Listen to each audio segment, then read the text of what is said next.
जय हिंद दोस्तों। Good morning students. चलिए तो आप लोग आ ही गए हैं, स्टार्ट करते हैं आज मैथ्स का एक टॉपिक जिसका नाम है डिटर्मिनेंट। डिटर्मिनेंट क्या है ना, और इससे के क्वेश्चंस कैसे सॉल्व करते हैं। जनरली स्टूडेंट्स इसमें कॉन्फिडेंस गेन नहीं कर पाते हैं, तो हम लोग इसे एक पबजी के खेल में समझने की कोशिश करेंगे, ठीक है। तो चलिए स्टार्ट करते हैं। सबसे पहले डिटर्मिनेंट क्या है उसे आप समझना चाहो तो आप पहले ये चीज़ देखो कि देखो आप बचपन से ना ढेर सारा नंबर पढ़े हो। जैसे कि सबसे पहले आप पढ़े होंगे नेचुरल नंबर। नेचुरल नंबर कहाँ से स्टार्ट होता है? 1 से। फिर क्या पढ़े होंगे? Whole number. होल नंबर कहाँ से स्टार्ट होता है? 0 से। फिर क्या पढ़े होंगे? इंटीजर्स। इंटीजर्स में क्या होता है? निगेटिव भी आता है, पॉजिटिव भी। देन रैशनल नंबर, और उसके बाद याद कीजिए 9 क्लास में जाते जाते आपने पढ़ लिया है इरेशनल नंबर। और मेरे प्यारे बच्चे क्लास 10 में इन सारे नंबरों के कलेक्शन को क्या कह रहे थे हम लोग? रियल नंबर, ठीक है।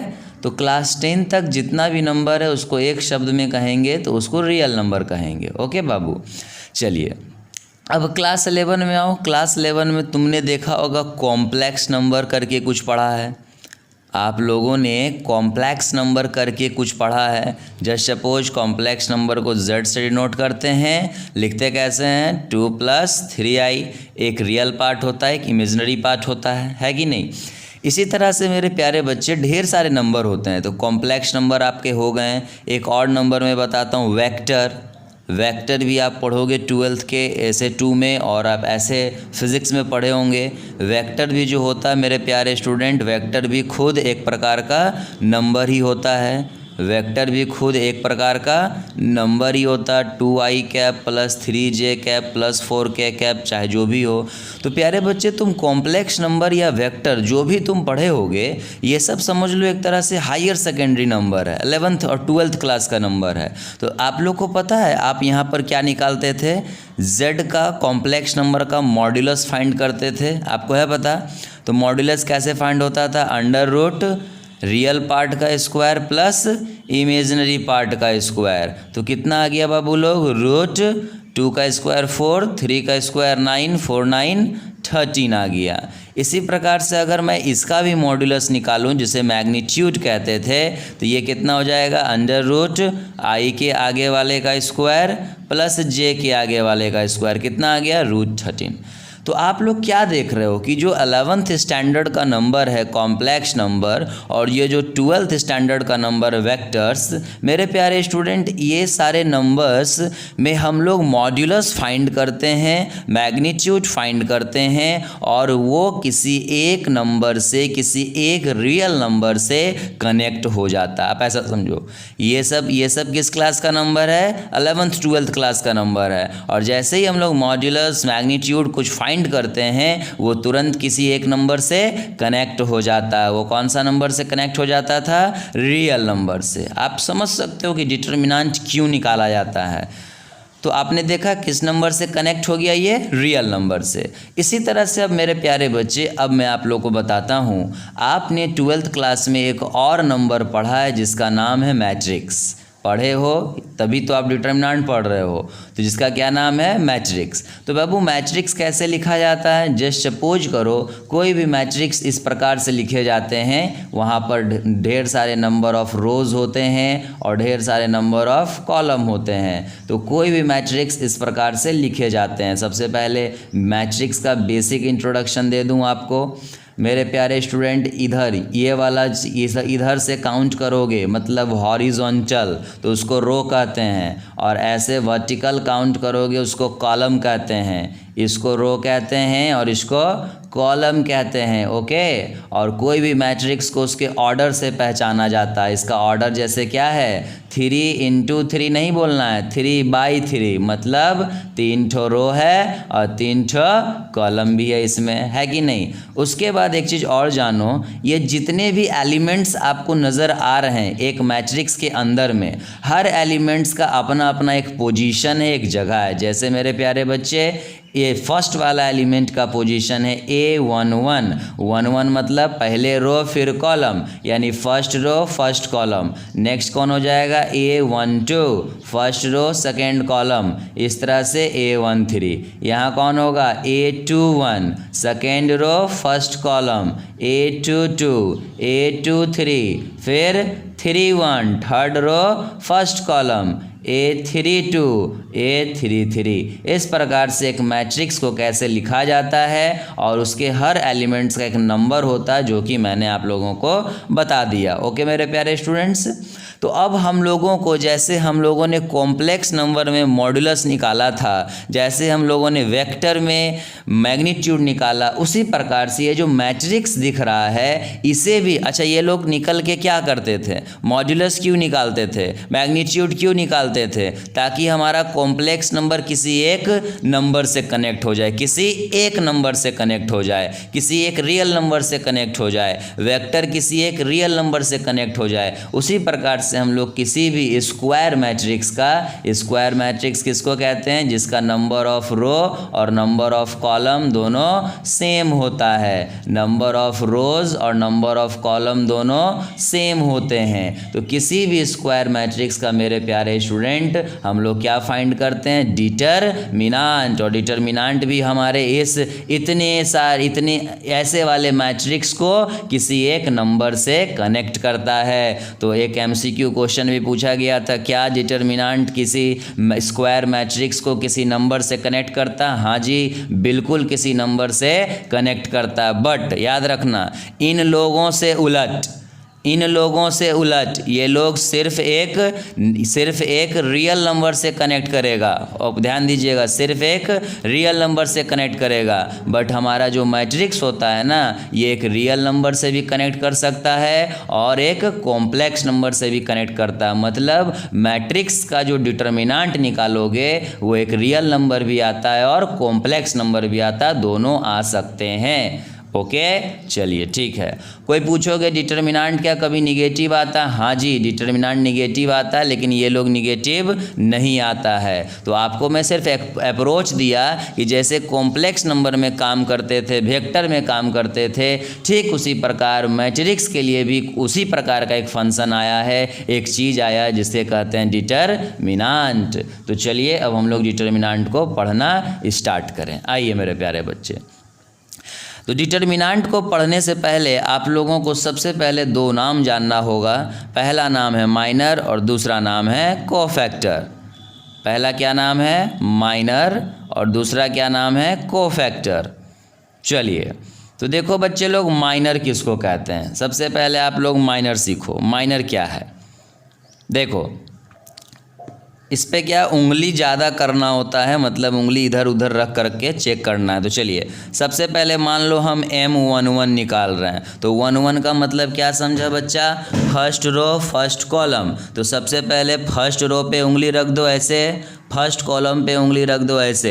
अब बताओ ये जो दिख रहा ना बचा हुआ, इसी को हम लोग कहते हैं M11 का माइनर। मतलब अगर फर्स्ट रो फर्स्ट कॉलम छुपा देंगे तो जो बचेगा वही हुआ उसका माइनर। तो क्या बचेगा? 5 9 6 10। और इसको सॉल्व कैसे करते हैं? ये वाला इधर मल्टीप्लाई हो जाता है, बीच में माइनस, ये वाला इधर मल्टीप्लाई होता है, और कुल मिला के कितना आ गया? -4। सिमिलरली अगर मान लो मैं तुम्हें जहाँ तहाँ चेक करवाता हूँ, 2 2 का निकालना है, मतलब क्या समझे बच्चे?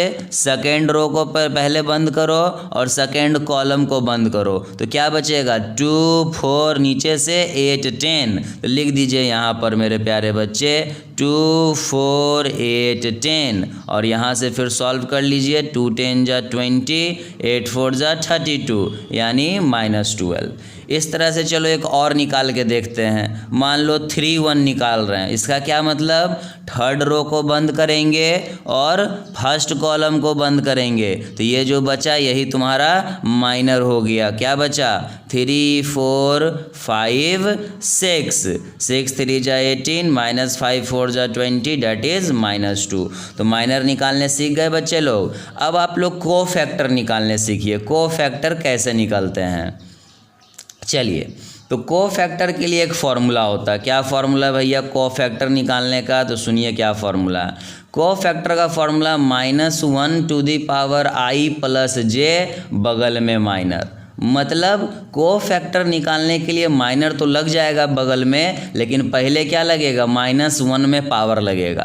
अब मान लो i प्लस जे, i मतलब नंबर ऑफ रो, j मतलब नंबर ऑफ कॉलम। अगर i प्लस जे करके इवन आया तो तुमको पता हो जाएगा ये पॉजिटिव हो जाएगा, और ऑड आया तो ये निगेटिव रहेगा। तो आओ डेमो लेते हैं। चलो C11 निकालते हैं। तो सबसे पहले 1 + 1 कितना हो गया? ये दोनों 2, यानी -1 का पावर 2 है। तो डायरेक्ट समझो पावर में इवन है तो प्लस में लेना है, और बगल में क्या लिखना है? उसका माइनर, यानी कि 1। फर्स्ट रो बंद करो, फर्स्ट कॉलम बंद करो, ये जो बचा इसी को सॉल्व करके लिखो।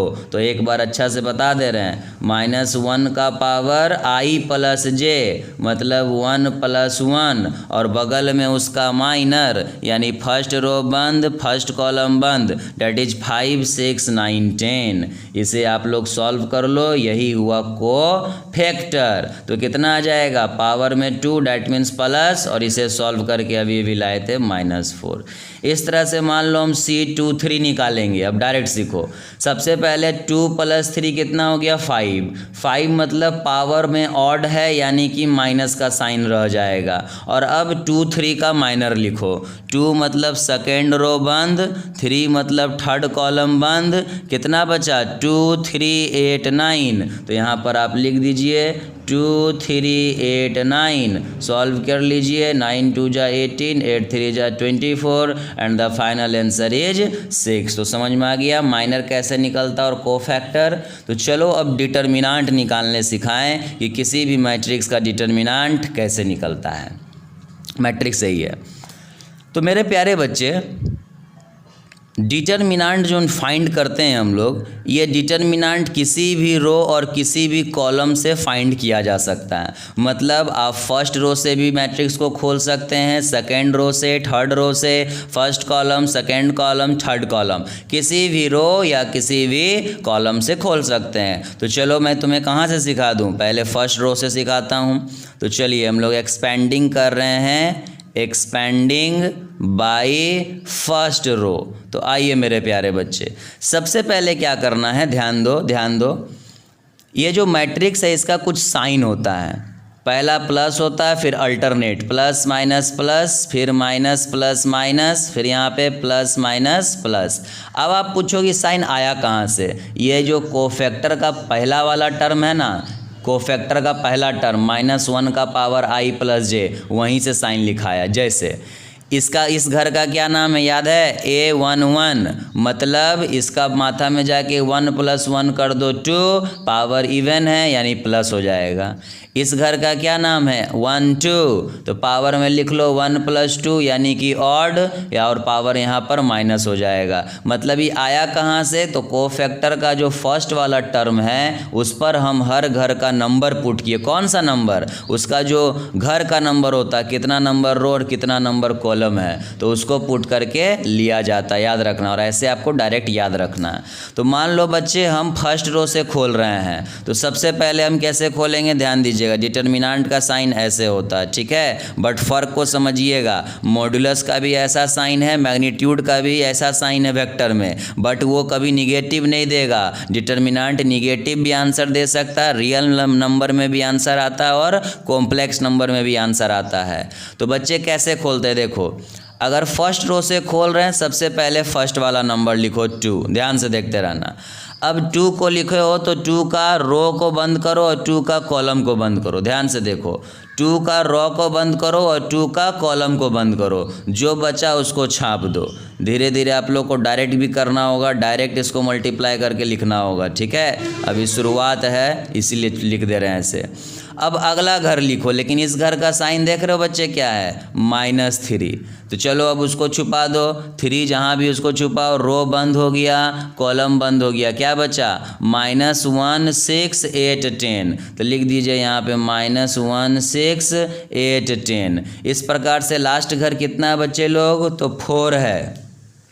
इसका भी रो और कॉलम बंद करो, तो रो यहाँ पर बंद हो गया, कॉलम यहाँ पर बंद हो गया, कितना बचेगा ये वाला, तो -1 5 8 9। तो ये हो गया -1 5 8 9। अब बच्चे अब इसको सॉल्व कर लीजिए, सॉल्व करने सिखा चुके हैं, ये ऐसे ऐसे मल्टीप्लाई होगा, 6 5 ज़ा 30, 9 6 ज़ा 54। ओके मेरे प्यारे स्टूडेंट्स, नेक्स्ट देखिए -3 यहाँ पर, -10 -8 6 ज़ा 48, 8 6 ज़ा 48। ओके, +4 यहाँ पर, -9 -8 5 ज़ा 40। क्लियर है। आप इसको सॉल्व करो भाई लोग, ये अब तुम्हारा काम है, तुम इसको जानते ही हो, जोड़ घटाव कर करके काम ख़त्म कर लेना है। तो चलिए आप इसको कर लीजिए। तो ये जो हम लोग निकाले, इसी प्रकार से डिटरमिनेंट फाइंड होता है। अब मान लो हम इसका सेकेंड रो से भी खोल सकते थे, थर्ड से भी खोल सकते थे, first column, second column, third column, किसी भी तरह से डिटरमिनेंट एक्सपेंड करोगे, आंसर हमेशा सेम आने वाला है, जो एक बार आएगा। ओके मेरे प्यारे स्टूडेंट, तो अभी हम लोगों ने क्या क्या देख लिया कि डिटरमिनेंट क्या देता है। डिटरमिनेंट एक स्क्वायर मैट्रिक्स को किसी एक नंबर से कनेक्ट करता है, जो नंबर रियल भी हो सकता है और कॉम्प्लेक्स भी हो सकता है। माइनर क्या है, कोफैक्टर क्या है। अब मैं तुम्हें 2 प्रॉपर्टी बताता हूं, देखो क्या, ध्यान से देखना। इंपॉर्टेंट प्रॉपर्टी है, मेमोरेबल पॉइंट है डिटरमिनेंट के लिए, कि अगर हम लोग किसी भी रो या कॉलम का एलिमेंट को उसी के कोफैक्टर से मल्टीप्लाई करेंगे, मान लो हमने एक एलिमेंट उठाया और उसी के कोफैक्टर से मल्टीप्लाई किए, तो मालूम है बच्चे उसका आंसर कितना आता है। ये सब एमसीक्यू में पूछेगा। This is equal to determinant, ये उसके डिटरमिनेंट के इक्वल आता है मेरे प्यारे बच्चे। आप अगर ध्यान से देख रहे हो ना, तो यहाँ पर हम लोग वही काम किए, ये जो किए हैं देखो ध्यान से। हम लोग सबसे पहले ये वाला एलिमेंट उठाएं, फिर उसका ये कोफैक्टर लिए, देखा ना, रो और कॉलम छुपा के कोफैक्टर। ये माइनर है और ये जो प्लस साइन आया वो कहाँ से आया, तो इस वाले का रोल है, यहाँ जो सिखाए थे। तो यानी कंप्लीट बोलो तो ये एलिमेंट है और ये दोनों मिला के क्या बना, कोफैक्टर। उसी तरह से देखो 3 एक एलिमेंट था और ये माइनस साइन कहाँ से आया, यहाँ। अब बगल में उसका माइनर लिखा, यानी कि माइनस साइन और ये दोनों मिला के क्या बन गया, उसका कोफैक्टर। उसी तरह से ये देखो तीसरा एलिमेंट है और बगल में उसका कोफैक्टर है। तो तुम लोग सामने देखे, कोई भी रो या कॉलम का एलिमेंट को उसी के कोफैक्टर से गुना करेंगे तो हमेशा याद रखना कितना आंसर आता है, डिटरमिनेंट हमेशा। मान लो एक और एग्जांपल दे देते तुम लोग को। जस्ट सपोज करो कि हमने थर्ड रो फर्स्ट कॉलम उठाया, तो कोफैक्टर भी उसी का लेना चाहिए। Third row second column, cofactor भी उसी का लेंगे। Third row third column, cofactor भी उसी का लेंगे। हम लोग थर्ड रो पे काम किए, तो आंसर कितना आएगा, डिटरमिनेंट। लेकिन एक और प्रॉपर्टी है लास्ट, अगर हम किसी भी रो या कॉलम के एलिमेंट को किसी दूसरे कोफैक्टर से गुना कर देंगे, जैसे देख लो यहाँ ध्यान से, हम लोग जो एलिमेंट ले रहे हैं वो फर्स्ट रो का ले रहे हैं, लेकिन कोफैक्टर हम कहाँ का ले रहे हैं, थर्ड रो का। एलिमेंट कहाँ का ले रहे हैं, फर्स्ट रो का, लेकिन कोफैक्टर थर्ड रो का। आंसर कितना होता है, 0। तो ये सब एमसीक्यू में पूछा जाएगा कि अगर ये इस तरह से दिया रहेगा और बोलेगा वैल्यू बताइए, तो इसका वैल्यू होता है डिटरमिनेंट। हम किसी भी रो के एलिमेंट को, रो या कॉलम, रो पे काम हो रहा तो रो से, कॉलम पे काम हो रहा तो कॉलम से, अगर किसी भी रो के एलिमेंट को उसके दूसरे रो से के कोफैक्टर से मल्टीप्लाई करेंगे तो जोड़ जाड़ के 0 आता है, और उसी के कोफैक्टर से करेंगे तो डिटरमिनेंट का आंसर आता है। Is that clear. तो स्टूडेंट्स चलिए अब हम लोग डिटरमिनेंट के क्वेश्चन को सॉल्व कैसे करेंगे वो सीखते हैं। तो देखो मैं जो सिखा रहा हूँ उसको अच्छे से समझना, हर क्वेश्चन सॉल्व हो जाएगा। तो डिटरमिनेंट का कोई भी क्वेश्चन, जस्ट सपोज कर लेना कि पबजी का एक गेम चालू हो गया, कोई भी क्वेश्चन आया, जस्ट सपोज कर लो कि वहाँ पर एक पबजी का गेम स्टार्ट है, ठीक है। तो तुम्हें पबजी के गेम में करना क्या है बाबू, 2 काम। पहला काम क्या है मेरे प्यारे स्टूडेंट, ज़्यादा से ज़्यादा दुश्मन को मारना है, जितना ज़्यादा दुश्मन को तुम मार सकते हो, दुश्मन को बिल्कुल तबाह कर दो, तो वो चीज़ आपको करना है सबसे पहले। ठीक है मेरे प्यारे बच्चे, पहला काम आपका यही है। और दूसरा काम क्या है, उनके आपके डिटर्मिनांट के कब्जे में, यानी आपके दुश्मन के कब्जे में आपके कुछ साथी हैं, आपके कुछ मित्र हैं, आपके कुछ दोस्त हैं, उनको उनके कब्जे से बाहर निकालना है। मतलब क्या करना, ज़्यादा से ज़्यादा दुश्मन मारो, जिसको अपने मैथ्स के टर्म में बोल देना ज़्यादा से ज़्यादा जीरो बनाओ, ज़्यादा से ज़्यादा जीरो बनाओ, याद रखना ज़्यादा से ज़्यादा जीरो बनाओ। और दूसरा मेरे प्यारे बच्चे, जो हमारे दोस्त हमारे उनके कब्जे में थे उसको बाहर निकालो, मतलब ज़्यादा से ज़्यादा कॉमन निकालो।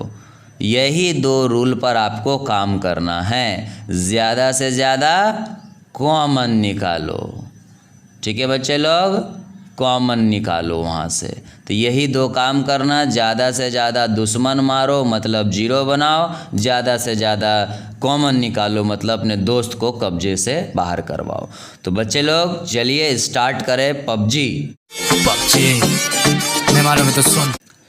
तो ओके, तो अब हम लोग को जब ये पबजी का गेम खेलना है तो उसके लिए ऐसे थोड़ी आपको भेज देंगे, आपको हथियार देंगे कि लीजिए आपका ये हथियार है, आप इस हथियार से काम करना, आप इस हथियार से जाके मारना। तो चलो हथियार हम पबजी के पढ़ेंगे, यानी प्रॉपर्टीज़ ऑफ डिटरमिनेंट पढ़ेंगे। तो चलिए पढ़ते हैं हम लोग। सबसे पहला प्रॉपर्टी, सबसे पहला हर तरह का हथियार आपको देंगे, तीर धनुष से लेकर के राइफल, मशीन गन, बंदूक, बम सब दे देंगे आपको, आरपीजी लॉन्चर सब आपको पहुंचा देंगे। तो चलिए स्टार्ट करते हैं। तो सबसे पहला जो प्रॉपर्टी है मेरे प्यारे स्टूडेंट डिटरमिनेंट का, ये आपका प्रॉपर्टी है, समझ लो क्रॉस बो प्रॉपर्टी।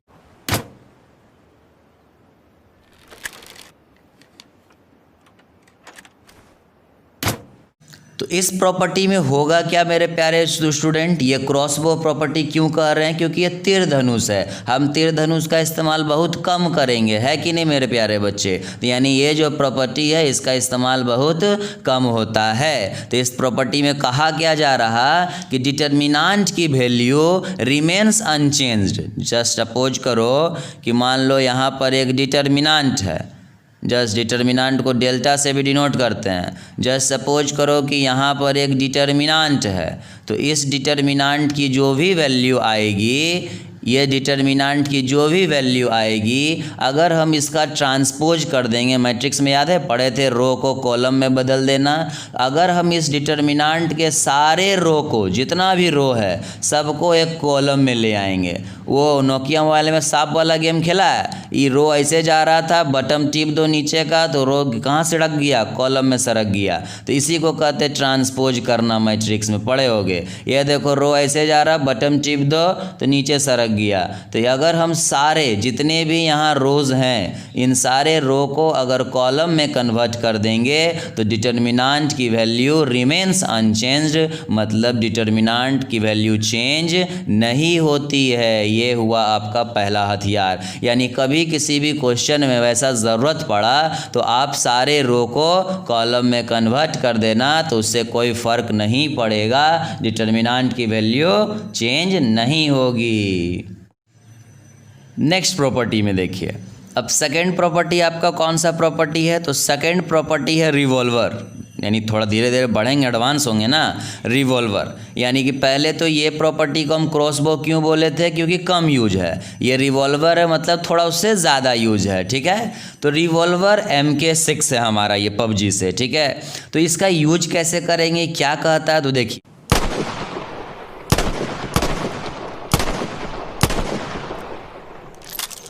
इसका सिर्फ यही कहना है कि जस्ट सपोज करो कि हमारे पास एक डिटरमिनेंट है, ठीक है बच्चे, हमारे पास एक डिटरमिनेंट है, कोई भी डिटरमिनेंट है, और अगर मैं इसके किसी भी रो या कॉलम को, ध्यान देना अच्छे से समझना, अगर मैं किसी भी दो रो या कॉलम को, देखो रो पे अगर काम करेंगे तो कॉलम पे भी कर सकते हैं, ये बात याद रखना डिटर्मिनेंट में। तो अगर हम सिर्फ रो भी बोलेंगे तो कॉलम खुद ब खुद समझ जाना।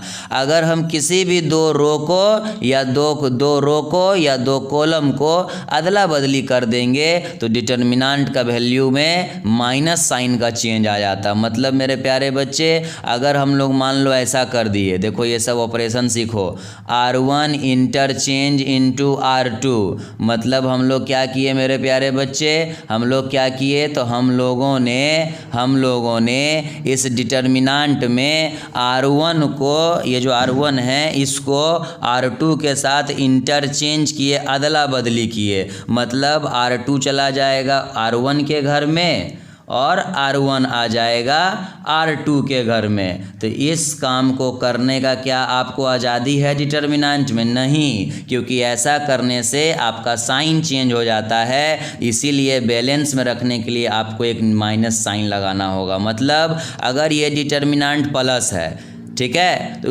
आप जब रो को इंटरचेंज करो तो डिटर्मिनेंट खुद ब खुद माइनस हो गया, लेकिन हमको तो बैलेंस में रखना है तो एक माइनस साइन हमको लगाना है ताकि वो माइनस और इसको बदलने से जो माइनस बना वो माइनस माइनस प्लस हो करके वापस से ये डेल्टा के इक्वल हो जाए। यानी जब ये प्रॉपर्टी लगाओगे तो याद रखना, जब भी रो को इंटरचेंज करोगे, कॉलम को इंटरचेंज करोगे तो साइन को तुम्हें चेंज करने की आवश्यकता पड़ेगी।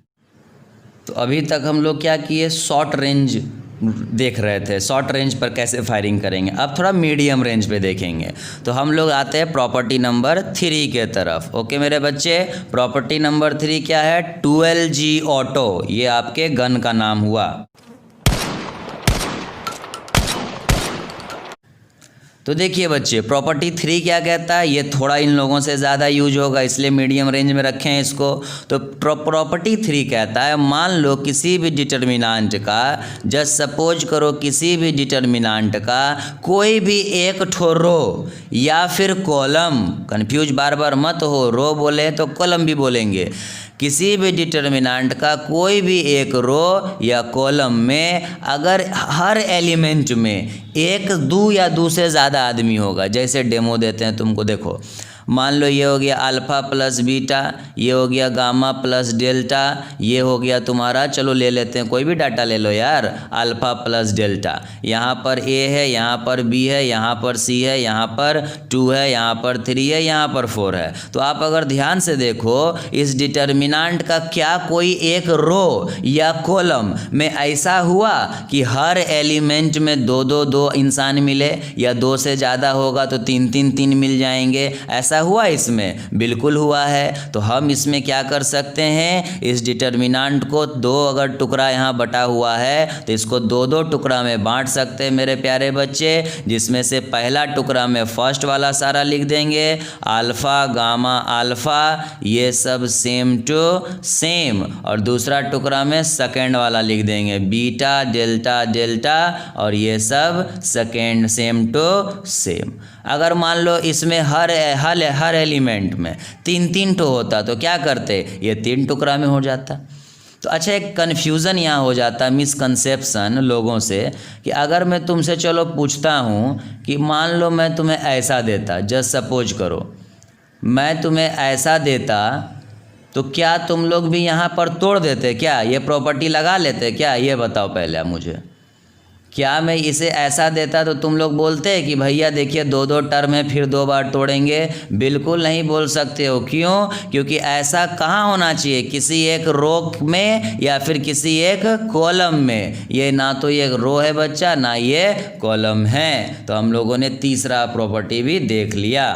पापा पढ़ने बोले पबजी ही खेलूंगा, काम करने बोले पबजी ही खेलूं। विशुद्ध चूतिया लड़के हो तुम।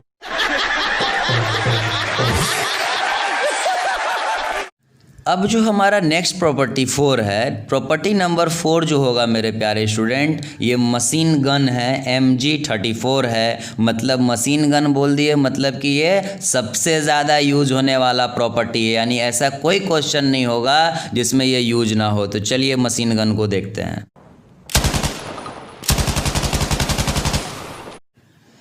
हाँ जी बच्चे, तो ये प्रॉपर्टी कहता क्या है, तो इसमें हम लोग दो चीज़ सीखेंगे। देखो क्या, मान लो जस्ट सपोज करो ये प्रॉपर्टी क्या कहता है, आप अच्छे से सीखना। जस्ट सपोज करो कि एक डिटर्मिनांट हम लोग बना दिए, ठीक है, हमारे पास एक डिटर्मिनांट है। Just suppose A B C A square B square C square, और यहाँ पर ये बी सी हो गया, यहाँ पर ये ए सी हो गया, यहाँ पर ये वाला क्या हो गया, ए बी हो गया। जस्ट सपोज, तो अब हमको यहाँ पर मान लो किसी भी एक रो में, बार बार कह रहे हैं, या किसी भी एक कॉलम में कुछ मल्टीप्लाई करने का ज़रूरत पड़ गया, तो हम वहाँ मल्टीप्लाई कर सकते हैं, बशर्ते इस बात का ध्यान दें कि बाहर में उसको बैलेंस कर दें डिवाइड में लगा करके। मतलब मेरे प्यारे बच्चे देखो कैसे, ध्यान से देखो। तुम लोग ये भी सोचते हो कि क्यों करेंगे, इसीलिए हम ऐसा एग्जाम्पल ले रहे हैं ताकि तुम्हें बाद का रीज़न पता चले क्यों करेंगे। देखो, अगर हम लोग कॉलम 1 में, ध्यान देना, अगर हम लोग कॉलम 1 में ए से मल्टीप्लाई कर दिए, कॉलम 2 में अगर बी से मल्टीप्लाई कर दिए, और कॉलम 3 में अगर सी से मल्टीप्लाई कर दिए, तो देखना कुछ अजीब सा चीज़ तुम्हें नज़र आएगा। ध्यान से देखना, जैसे ही हम लोग कॉलम 1 में ए से मल्टीप्लाई करेंगे, A square A cube A B C हो जाएगा। कॉलम 2 में बी से मल्टीप्लाई करेंगे तो B square B cube A B C हो जाएगा। कॉलम 3 में सी से मल्टीप्लाई करेंगे, C square C cube A B C होगा। तब तुम लोग को ये क्लियर हो रहा कि कब यूज करना। यही तो तुम्हारे पास, हम तुमको हथियार दे देंगे, लेकिन दिमाग तो तुम ही को लगाना कि कहाँ पर हमको रिवॉल्वर निकालना, कहाँ पे क्रॉसबो से काम होगा, कहाँ पे मशीन गन निकालना, ये तो तुम्हारा दिमाग चलेगा ना जी बच्चा। लेकिन प्रॉपर्टी हम सिखा रहे हैं। तो तुमने देखा क्यों मल्टीप्लाई किए, नोटिस करो ये तीनों सेम बन गया। तो सबसे पहले इसमें क्या सीखे, डिटर्मिनांट के किसी एक ही रो या कॉलम में मल्टीप्लाई कर सकते हो एक बार में। हमेशा याद रखना, मैट्रिक्स में क्या होता था, जब भी मल्टीप्लाई होता था तो सब में होता था, तो यहाँ पर नहीं होता है। लेकिन बच्चे ये जो मल्टीप्लाई किए हो उसको बाहर में डिवाइड में बैलेंस करो। मतलब ए मल्टीप्लाई किए थे तो ए को डिवाइड में बैलेंस, बी किए थे तो बी को डिवाइड में बैलेंस, सी किए थे तो सी को डिवाइड में बैलेंस। और इसी प्रॉपर्टी में एक चीज़ और सीख सकते हो क्या, कि हम किसी भी रो से या किसी भी कॉलम से कुछ कॉमन भी ले सकते हैं। ये इसी प्रॉपर्टी में आप सीख लो बाबू लोग। तो मेरे प्यारे बच्चे, जैसे मान लो इसके बाद यहाँ हमको कॉमन दिखने लगा तो तुरंत लिख देंगे टेकिंग कॉमन। आप लोग क्वेश्चन एकदम बनाना ज़रूर बनेगा, और अगर नहीं बनेगा ज़रूर बोलना, मैं प्रॉब्लम्स का भी वीडियो दे दूँगा। टेकिंग कॉमन फ्रॉम, कितना नंबर है ये, रो नंबर 3 गुरुदेव। तो चलिए ले लीजिए कॉमन। तो ए बी सी कॉमन आ गया, ए बी सी पहले से था, क्या बचेगा बच्चे, ए स्क्वायर ए क्यूब और यहाँ 1 क्योंकि ए बी सी हट गया। यहाँ क्या बचेगा, बी स्क्वायर बी क्यूब 1 सी स्क्वायर सी क्यूब 1। तो तुम लोग देखिए कैसे प्रॉपर्टी यूज हो जाएगा। तो हम लोग मशीन गन जो 34 है MG 34, ये काफ़ी काम का है। अब आते हैं नेक्स्ट प्रॉपर्टी में। नेक्स्ट प्रॉपर्टी जो है आपका प्रॉपर्टी नंबर 5। मेरे प्यारे बच्चे, ये प्रॉपर्टी 5 भी काफ़ी इंपॉर्टेंट और हर क्वेश्चन में यूज होने वाला है। तो इसको भी हम एक मशीन गन से ही नाम देंगे, MG 42। चलिए देखते हैं MG 42 को।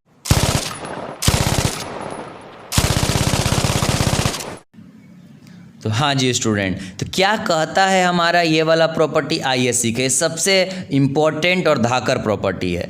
इसका पहले मतलब समझो। इसका मतलब ये है कि हम किसी भी रो को या किसी भी कॉलम को चेंज कर सकते हैं। देखो, इंटरचेंज करना और चेंज करना में फ़र्क होता है। इंटरचेंज मतलब इसको उठा के उधर, उसको उठा के उधर, लेकिन चेंज मतलब किसी को उठा के इधर उधर नहीं कर रहे हैं, जिसको चेंज कर रहे हैं खाली वही बदलेगा। तो इस प्रॉपर्टी में कहता है कि हम किसी भी रो को चेंज कर सकते हैं किसी दूसरे रो के मदद से। अब वो मदद हम कैसे मांगेंगे, मान लो हमको रो 2 से हेल्प लेना है, तो हम उसमें कुछ भी मल्टीप्लाई करके प्लस करके हेल्प ले सकते हैं। मान लो मेरे प्यारे बच्चों हमको रो 2 में कुछ मल्टीप्लाई करके माइनस करके हेल्प ले सकते हैं। मैं ये दिखा रहा हूँ ये प्रॉपर्टी यूज कैसे होता है। मान लो मेरे प्यारे बच्चे मुझे R1 के लिए R2 से भी हेल्प लेना और R3 से भी लेना है, तो हम दोनों से भी हेल्प ले सकते हैं। चाहे कुछ मल्टीप्लाई करके हेल्प लो, प्लस करके हेल्प लो, माइनस करके हेल्प लो, और सेम काम कॉलम के लिए भी अप्लाइड होता है। तो जनरली हमारे स्टूडेंट मुझसे पूछा करते हैं तो भैया पता कैसे चलेगा कि कहाँ पर कौन सा हेल्प लेना है। तो वो तो तुम्हें ना दिमाग लगाना है जी। आज सबको तो पता ही पबजी खेलते कैसे, लेकिन सब विनर विनर चिकन डिनर थोड़ी ले आता है कि नहीं। तो उसी प्रकार से आपको ये चीज़ समझना होगा मेरे प्यारे बच्चे कि क्या लगाना है। तो चलिए एक अप्रोच देते हैं, देखते हैं शायद कुछ समझ पाओ कैसे लगाते हैं हम लोग। आओ दिखाते हैं। मान लो हमारे पास एक डिटर्मिनेंट है, तुम लोग खुद समझ जाओगे, धीरे धीरे बनाते जाओ। डिटर्मिनेंट जितना बना उतना कॉन्फिडेंस गेन होगा। बस ये हो गया A² B² C², यहाँ है मान लो ABC। ध्यान से देखो, तो तुम लोगों को हम पहले ही बता दिए थे हथियार देंगे तो उसको क्या अचार डालने थोड़ी दे रहे हैं, उसको तुमको मारना है और काम दो ये करना है। ज़्यादा से ज़्यादा 0, ज़्यादा से ज़्यादा कॉमन। तो तुम अगर ध्यान से देखोगे बच्चा, इस 1 में अगर ध्यान से देखना तुम लोग, इस 1 में इस 1 को ला के अगर हम यहाँ घटा देंगे, तुम लोग ध्यान से देखो, क्या ये 0 हो जाएगा? होगा कि नहीं होगा? तो हम वही इसी वक्त तो हथियार यूज करेंगे। देखो कैसे, तो ये क्या है कॉलम 1, तो लिख दो यहाँ कॉलम 1। कॉलम 1 को क्या कर रहे हैं चेंज, कैसे? तो कॉलम 1 में किसको लाके घटाएंगे? कॉलम 3 को लाके घटाएंगे। तो इस प्रकार से हथियार यूज कर लो। इसी तरह से देखो हम कॉलम 2 में यहाँ 0 कर सकते हैं, है कि नहीं? तो ये लिख दो कॉलम 2, तो लिख दो भैया कॉलम 2 को भी हम चेंज कर रहे हैं। कैसे? तो कॉलम 2 में किसको लाके घटा रहे हैं? कॉलम 3 को। तो देखो थोड़ी देर बाद ये डिटर्मिनेंट कैसा हो जाएगा। देखो कॉलम 1 में कॉलम 3 को घटाइए, 1 में 1 गया 0, अगला क्या होगा A² - C²। तुम्हें बस पता होना चाहिए तेरा 2 काम हो रहा है कि नहीं। ज़्यादा से ज़्यादा कॉमन आए, ज़्यादा से ज़्यादा 0 बनाए। यहाँ क्या हो जाएगा A - C। ध्यान से देखना, फिर बोलो कॉलम 2 में कॉलम 3 माइनस, 1 में 1 गया तो 0, यहाँ पर B² - C², यहाँ पर B - C। और कॉलम 3 को नहीं छेड़छाड़ किए हो तो भैया उसको छोड़ दो तुम लोग, है कि नहीं मेरे प्यारे बच्चे। अब देखो क्या मकसद था 0 बनाना, 2 को मार दिया ना गुंडा लोग को।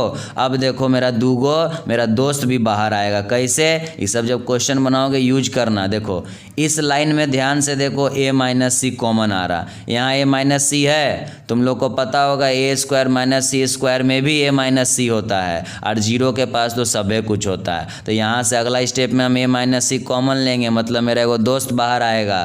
फिर यहाँ से क्या कॉमन लेंगे? B - C। यही करना है डिटर्मिनेंट में, ज़्यादा से ज़्यादा दुश्मन मारो, ज़्यादा से ज़्यादा दोस्त को बचाओ। चलो आगे बढ़ें। तो मेरे प्यारे बच्चे, मैंने अभी तक आप लोगों को तीर धनुष दे दिया, राइफल एक तरह से रिवॉल्वर दे दिया, फिर आप लोगों को एक छोटा सा 12G ऑटो दिया मीडियम रेंज का, फिर मशीन गन दिया। अब और कुछ बाकी बचा? और कुछ हो चाहिए? बम उम नहीं लीजिएगा? चलिए अब 3 गो बम आपको देते हैं, ठीक है। एक आगो रॉकेट लॉन्चर भी दे देंगे, एक आगो। तो चलिए पहला बम है हमारा डायनामाइट। Rigging charges.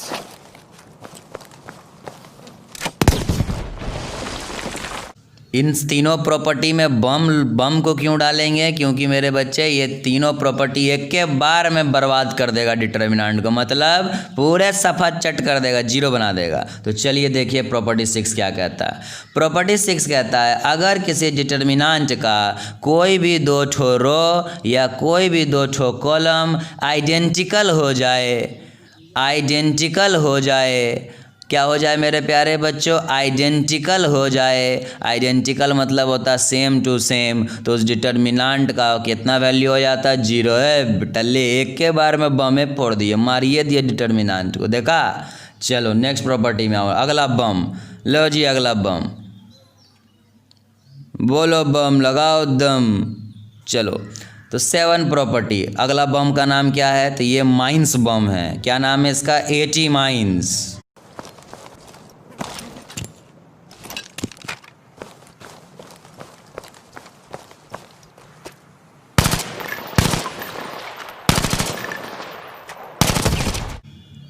चलिए, तो इस प्रॉपर्टी में क्या कहता है? इस प्रॉपर्टी में कहता है अगर किसी डिटर्मिनेंट का कोई भी दो ठो रो या कॉलम, इस बार कॉलम पे एग्जांपल देते हैं, कोई भी दो ठो रो या कॉलम मेरे प्यारे स्टूडेंट अगर प्रोपोर्शनल हो जाए, प्रोपोर्शनल मतलब समझो कुछ मल्टीप्लाई करके आए, जैसे मान लो 2 3 4 है, इसमें कोई एक ही नंबर मल्टीप्लाई करके यहाँ आ गया, मान लो 3 से किए, 2 3 जा 6, 3 3 जा 9, 4 3 जा 12। अब आप ध्यान से देखो, कॉलम 1 को देखो, कॉलम 3 को देखो, ये प्रोपोर्शनल है। प्रोपोर्शनल का मतलब होता है जब रेशियो निकालोगे तो सेम आएगा, और देहाती भाषा में मतलब समझ लो कि एकरा में ई लाइनवा में कुछ गुना किए और ये चीज़ आ गया।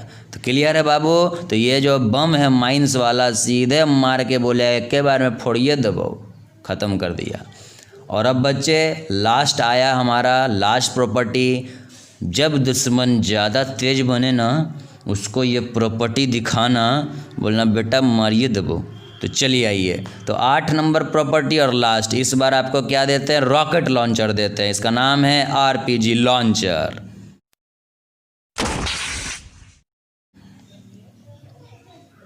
इस प्रॉपर्टी में क्या कहेगा? बहुत इंटरेस्टिंग प्रॉपर्टी है। अगर किसी भी डिटर्मिनेंट का कोई भी एक लाइन, चाहे वो रो हो या फिर कॉलम हो, उसका हर टर्म, हर एलिमेंटे 0 हो जाए। जैसे मान लो एगो डिटर्मिनेंट बनाए, उसका इस फर्स्ट कॉलम का हर एलिमेंट ही 0 हो गया, तो डायरेक्ट इस डिटर्मिनेंट की वैल्यू कितनी हो जाएगी मेरे प्यारे स्टूडेंट?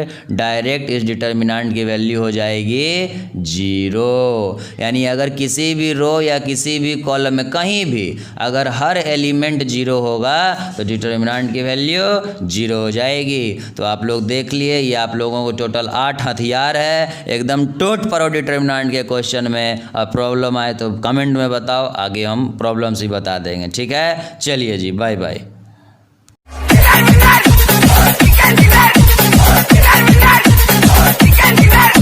और अगर तुम लोग नए हो तो सब्सक्राइब करो, वो जो लाल वाला बटन है उस पर फूट फेंक के मारो या फिर मोमबत्ती, मुझे नहीं पता, बस क्लिक हो जाना।